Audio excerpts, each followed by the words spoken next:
একটা বাটিতে পরিমাণ মতো মসুর ডাল ভালো করে ধুয়ে নেব। তারপর সেই ডালের মধ্যে কোচানো আলু, কোচানো পেঁয়াজ, একটা টমেটো, কয়েকটা কুচিয়ে নেওয়া রসুন, চেরা কাঁচা লঙ্কা, জিরে গুঁড়ো, ধনে গুঁড়ো আর পরিমাণ মতো হলুদ, নুন, সর্ষের তেল দিয়ে ডালটা ভালো করে মাখিয়ে রেখে কড়াই গরম করে তাতে সর্ষের তেল 5 ফোড়ন দিয়ে সেই তেলে মাখিয়ে রাখা ডাল দিয়ে ভালো করে নেড়ে চেড়ে 2 থেকে 3 মিনিট ডালটা ভাজার পর পরিমাণ মতো জল দিয়ে ফুটে উঠলে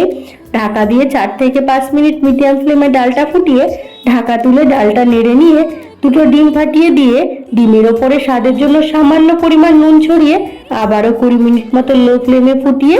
ঢাকা তুললেই দেখতে পাবে ডিমটা কত সুন্দর কুক হয়ে গেছে। এই পর্যায়ে ডালটা হালকা হাতে একটু নেড়ে চেড়ে ওপর দিয়ে গরম মশলা ছড়িয়ে নামিয়ে নিয়েই গরম গরম ভাতের সাথে এই ডাল আলু ডিমের রেসিপিটা খেতে জাস্ট অসাধারণ লাগে। তাই বলছি তোমরা অবশ্যই বাড়িতে ট্রাই করো, দেখবে এই রেসিপিটা আশা করি তোমাদের অবশ্যই ভালো লাগবে।